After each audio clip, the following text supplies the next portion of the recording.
कर दें, मणिपुर में जाके जो है भड़काऊ भाषण दे दें। और आरक्षण के ऊपर आप ये समझिए कि राहुल गांधी यहाँ बैठते हैं, यहाँ वो पत्रकारों से पूछते हैं कि आप शेड्यूल कास्ट हो कि शेड्यूल ट्राइब हो कि ओबीसी हो। बिजनेसमैन के बारे में पूछते हैं कि शेड्यूल कास्ट हो, शेड्यूल ट्राइब हो, ओबीसी हो। जो ब्यूटी कॉन्टेस्ट होता है उसके बारे में वो कहते हैं कि कोई शेड्यूल कास्ट, शेड्यूल ट्राइब या ओबीसी जो है लड़कियां आज तक जो है ब्यूटी कॉन्टेस्ट में नहीं गई। राहुल गांधी आरक्षण के बारे में एक बड़ी अच्छी बात बोल गए कि हम आएंगे तो आरक्षण को रिव्यू करेंगे, कि देखेंगे कि कब आरक्षण खत्म होना है।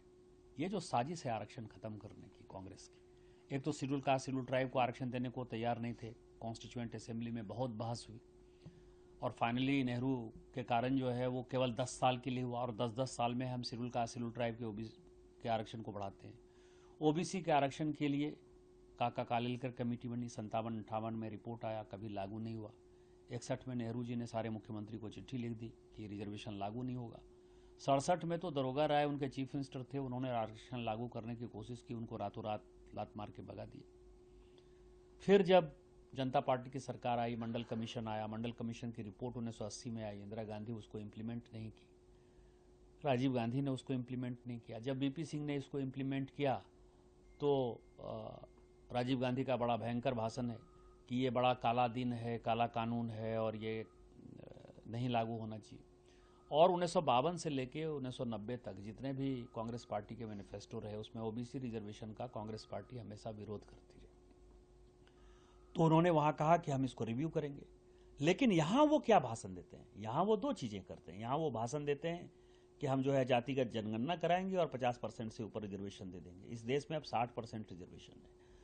जिस आर्टिकल 14, 15, 21, 25, 26 राइट ऑफ इक्वलिटी की बात करते हैं कि समानता का अधिकार होना चाहिए, सबको अधिकार होना चाहिए, तो आप क्या करना चाहते हो कि सुप्रीम कोर्ट का जो ये बेसिक प्रिंसिपल है कॉन्स्टिट्यूशन का, बाबा साहब अम्बेडकर का, उसको निगेट कर देना चाहते हो, उसको खत्म कर देना चाहते हो। और ऊपर से जो है आप जातिगत गणना, जनगणना के ऊपर भड़काते हो।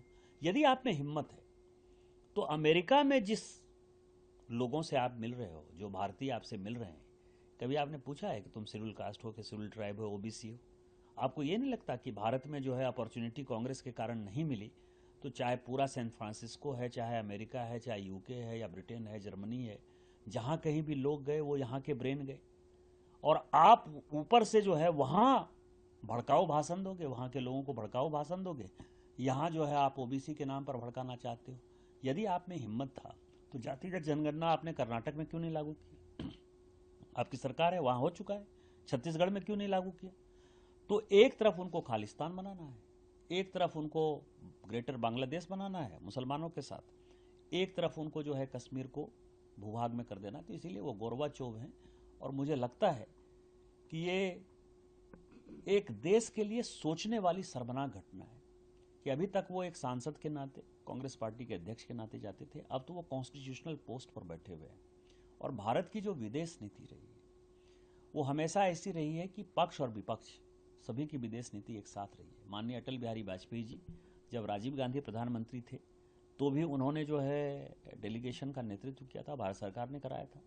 और जब नरसिम्हा राव प्रधानमंत्री थे तब भी जो है डेलीगेशन का नेतृत्व अटल बिहारी वाजपेयी ने किया। भारतीय जनता पार्टी ने हमेशा देश हित में काम किया है।